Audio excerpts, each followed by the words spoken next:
Hi, today is Monday, April the 3rd, and this is what's happening in the condo market this week. Before we jump into the articles, special shout out to one of my favorite developers, Great Golf. Great Golf just took myself and a few other top performing platinum agents down to Miami for the weekend to thank us for the great success that we had with selling home condos at Parliament and Adelaide, and also give us a bit of a sneak peek on their next downtown project, which very much looking forward to that one coming out possibly late this year, maybe early next year, so stay tuned for that.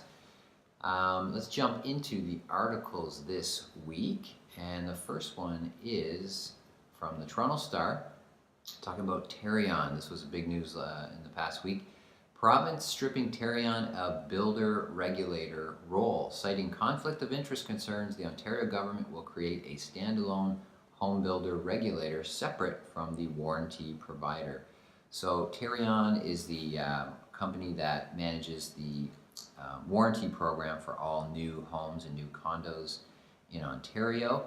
And basically until now it's more or less a self-policing, sort of self-governing body where the builders are in some senses governing and policing themselves on this. So basically the province is saying they're going to strip that out and create a separate entity, a separate regulator to regulate that side of the business, which is interesting.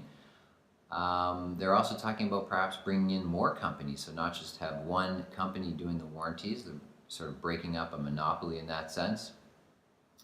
Obviously good news for consumers, and it sounds like good news at least for the consumer. On the surface, it will probably mean more regulation is going to mean more taxes or more expenses, like somebody's going to have to pay for this, so ultimately it is going to be borne by the consumer in the form of higher real estate prices in the future, which again is something we talk about a lot. Is whenever there are new taxes introduced or new fees and development charges and regulation and any of this stuff that the government is putting on real estate, ultimately these are all inflationary pressures that will over time increase prices in real estate. It's another reason why we buy real estate, is it is a hedge against inflation, and that's just one example of how it works.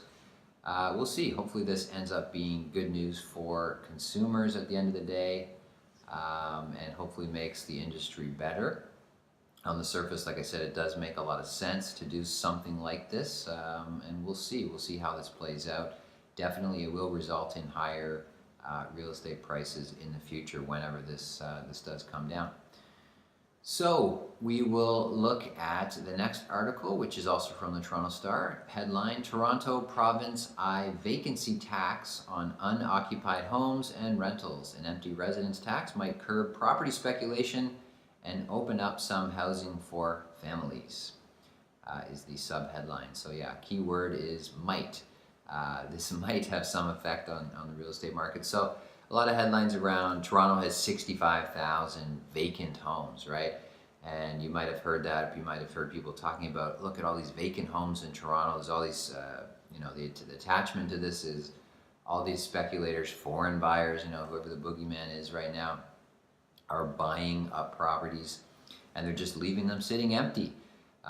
This, of course, is completely bogus. Like, look around your neighborhood, look around your friends' neighborhoods, talk to your colleagues at work.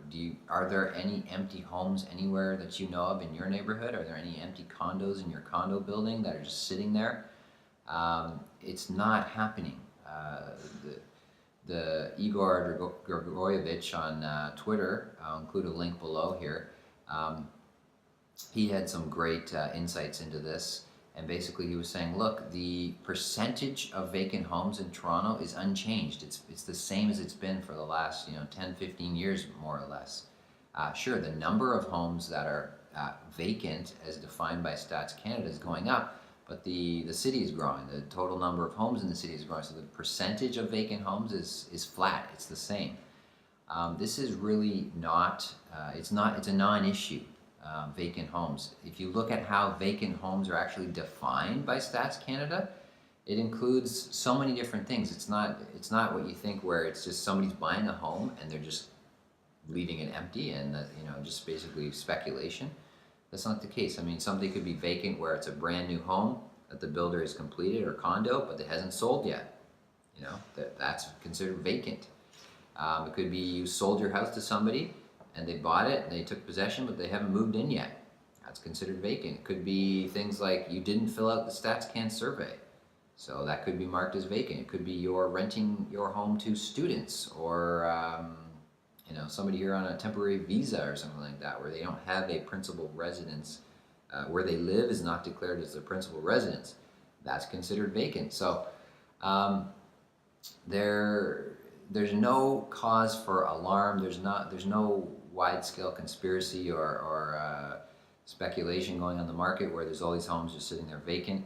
If you're aware of some neighborhood or some building where this is the case, be happy to hear about that and see some hard evidence on this. But to date, I haven't seen any evidence to suggest that this is happening on this type of vacancy that you want to tax, that you would want to eliminate in a market because it would have a negative effect on the market. I'm not aware of that happening anywhere. I haven't seen any hard evidence of that happening anywhere. So in principle, this is a good idea. In principle, yes, we should be against vacant homes, but this is not the solution to our so-called housing crisis and the rapidly rising prices of housing in this city.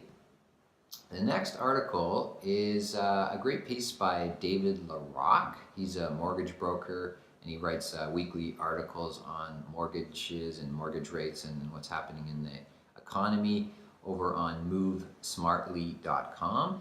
And he had a great article this week talking about a recent speech that the Bank of Canada Governor Polaz recently gave at Durham College, his latest speech. Basically, we're trying to figure out, now that the US is raising interest rates, and they seem to be more rhetoric around them continuing to raise interest rates slowly this year, what's going to happen in Canada? Are rates going to be going up here? Is the Bank of Canada going to be changing their policy from what they've said for a long time, which is basically no interest rate hikes in the next 12 to 18 months?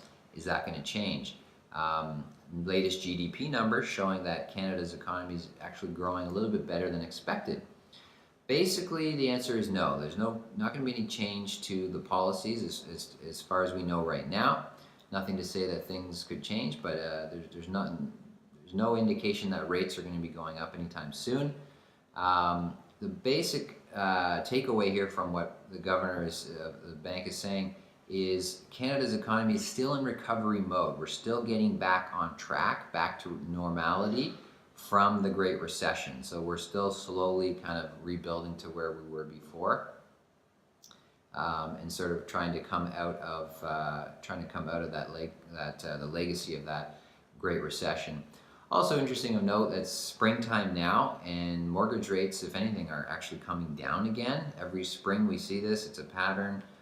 So get used to it, where the mortgage rates in around January, they tend to bump up a little bit, and then right around now, March, April, May, the banks really get into these mortgage wars to try to capture as much of the new mortgage market that's coming out in the spring market as possible. And now you can get mortgage rates, it looks like, according to David, fixed rates as low as 2.44%, variable rates as low as, looks like, 1.9%. I mean, like, I got a couple of mortgages in the past 6 months. I didn't get anything close to that. Mortgage rates have definitely come down, if anything, in the last compared to 6 or 9 months ago. So again, it's still a very good time to be purchasing real estate and getting fantastic mortgage rates. If you're closing properties that you bought pre-construction this year, then get those pre-approvals in now, get those rates locked in, and you're going to be getting fantastic cash flow on anything that you bought pre-construction closing this year. Okay, I hope you enjoyed this video. That's it for this week. Until next time, hope you have a great week, and we'll talk to you soon.